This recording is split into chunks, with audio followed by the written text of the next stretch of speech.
After completing our course in financial accounting, we are going to introduce managerial accounting. There is a lot to unpack in a complete course in managerial accounting. However, this is a short course containing a few concepts of managerial accounting. How does managerial accounting differ from financial accounting? Financial accounting records economic transactions in the present tense, while managerial accounting deals with future-looking data and involves the use of estimates. In the realm of managerial accounting, there is a range of issues. However, we are going to learn a narrow slice of it, just enough to improve our business management skills. One fundamental difference between financial accounting and managerial accounting is that financial accounting employs historical facts to yield financial statements, whereas managerial accounting is forward-looking, with projections into the future. In this short program, we are going to learn how to determine a business's cost structure. We will define fixed costs, variable costs, and mixed costs. We will do an income projection within a range of outcomes. We will learn what the contribution margin percentage is. We will perform a cost volume profit analysis within a given range. Here's what we will cover in the Introduction to Managerial Accounting course. We will determine the break-even volume of a business. Essentially, what level of revenue will allow the business to break even. That revenue must cover the fixed and variable costs of the business. Do not be concerned. We will clarify matters. We will look at the value of a business decision. For example, if we do $5,000 worth of advertising, what level of sales response must we have to break even on that decision? Or what profit if we get $12,000 in sales? We will find that out. Then we will project profitability for a certain range of sales. Financial and managerial accounting serve different purposes within a business, and it's crucial to understand the distinction between the two. Financial accounting is primarily concerned with recording historical facts.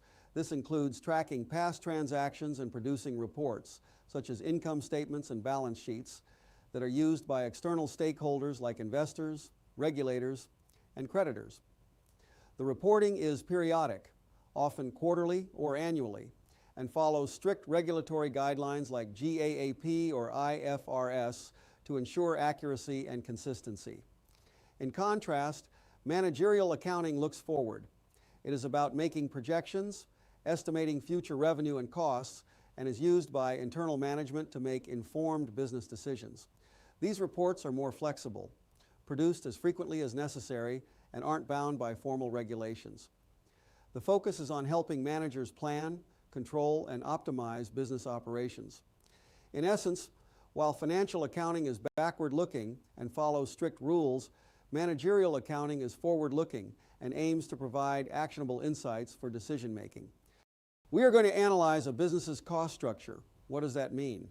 The answer will be unfolded in the slides that follow.